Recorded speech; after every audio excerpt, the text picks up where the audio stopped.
Et quand les personnes malades ne laissent pas de consignes claires pour leur fin de vie, c'est souvent un cauchemar, une fin de vie digne. C'est le combat qui anime Jean-Luc Romero-Michel, le président de l'Association pour le droit à mourir dans la dignité. Il était en visite aujourd'hui à Grenoble dans le cadre de la quinzaine de lutte contre le racisme et les discriminations. Isabelle Colbrand et Franck Serroni. On parle de cette semaine des discriminations, c'est aussi... Première étape dans ce périple, la maison des associations pour prendre part à la quinzaine de lutte contre le racisme et la discrimination, une manifestation dont le message se veut fort. En matière de droit, il faut dire que déjà ils ne sont pas acquis, des fois on recule. Et il y a des personnes qui, même s'il y a des avancées, sont toujours exclues, n'ont pas les mêmes droits, soit parce qu'on n'a pas pensé à les intégrer dans certains systèmes, parce que voilà, il y a des questions d'identité de genre, des questions de nationalité, et donc les droits sont toujours à travailler pour être inclusifs.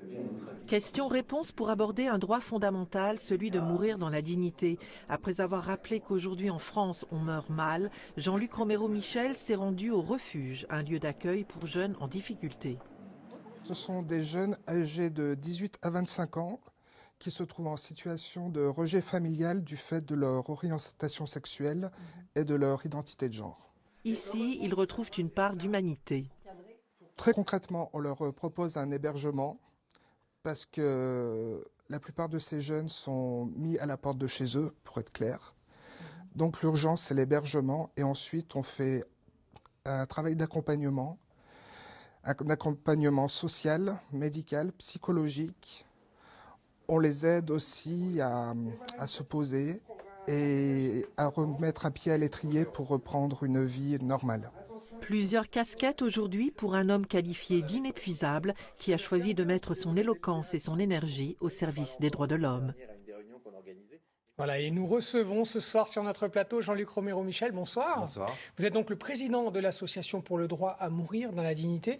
Vous avez visité donc cet après-midi le refuge qui ici s'appelle Christophe Romero-Michel Romero, du nom de votre mari qui est décédé récemment. La vocation de ce lieu, c'est d'accueillir des jeunes homosexuels qui parfois se retrouvent à la rue après avoir fait part à leur famille de leur homosexualité. C'est encore des cas fréquents aujourd'hui ?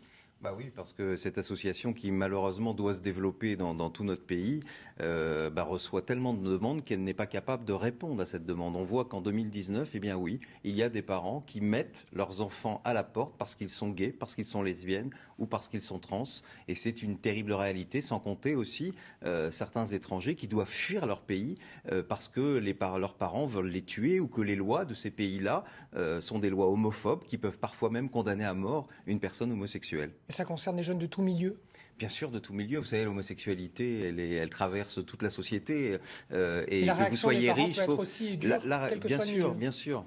Et c'est une réalité, même s'il ne faut pas donner quand même le sentiment que notre société aujourd'hui est plus homophobe qu'avant. Mais il y a aujourd'hui encore une partie de la population qui s'est exacerbée sur ces questions-là. Alors votre autre cheval de bataille, c'est le droit à mourir dans la dignité. Vous êtes le président de l'association qui lutte pour cela. La loi Leonetti, qui a été révisée en 2016, elle donne droit à la sédation profonde. Vous dites sédation terminale, ce sont vos termes. Pour vous, c'est insuffisant encore ? Vous savez, la sédation terminale, c'est quand même on vous endort et vous n'allez jamais vous réveiller. On arrête de vous alimenter, de vous hydrater. C'est une solution si vous mourrez dans les 24 heures. Mais vous imaginez que des gens mettent 3 semaines à mourir. On voit que ça peut devenir une forme d'acharnement thérapeutique. C'est pour ça que nous, on dit sortons de l'hypocrisie. Faisons une loi qui permet d'un côté l'accès universel aux soins palliatifs, dont on parle tout le temps, mais où on met jamais l'argent.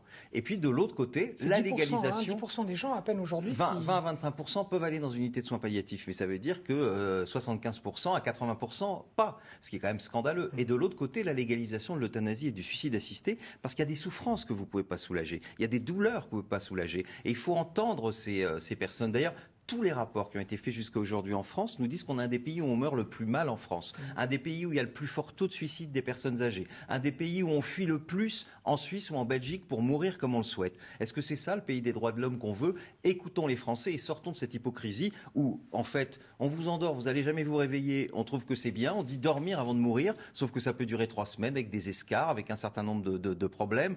Alors, est-ce que c'est pas plus humain de laisser la personne qui l'a souhaité, qui sait ce qu'elle fait, partir entourée des siens et leur dire adieu ? Merci beaucoup pour vos explications.